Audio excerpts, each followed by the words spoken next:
Dan, I know you've been doing a lot of research lately on resiliency and what makes it possible for people to actually take the step to start to help themselves. So I was wondering if you wouldn't mind sharing that with us.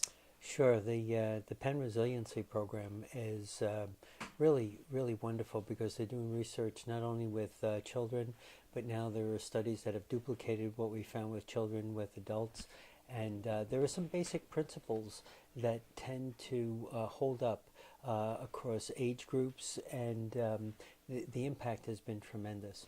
And what holds up is that the children who learn some of the basic skills in resiliency and the adults who learn this are less vulnerable to traumas, and they tend to be less depressed, and kids do better with grades, and adults do better in life. They have greater well-being.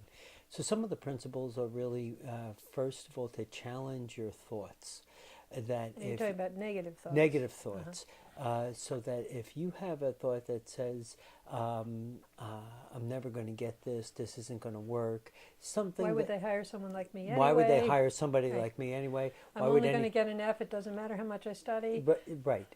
The second you realize that those thoughts are repetitive, because that's a key element, as soon as there's some kind of rumination where you're going around and around, we know that those thoughts are very powerful, because negative thoughts pull onto one another.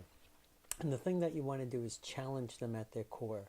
And what I mean by challenging is to give yourself a little space to say, maybe there's another way to think about this. And the way that you challenge those thoughts are to say, what's the worst case scenario? Yeah. You know, you push yourself to think about, okay, I missed the bus, what's going to happen?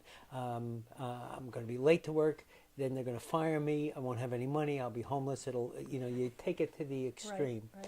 Then you think about the best case scenario.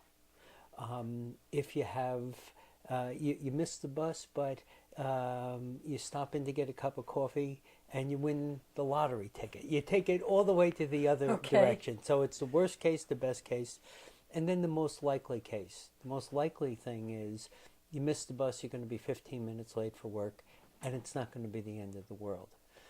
What tends to happen is if you can challenge your thoughts at that level, it releases you from the tyranny of that negativity.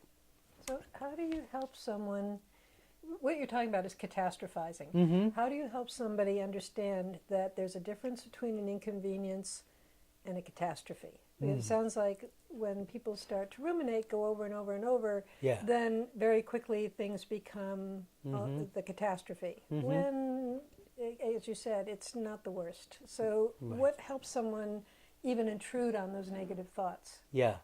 I think that's the key, is to recognize that if you don't intrude, it's like going up a down escalator.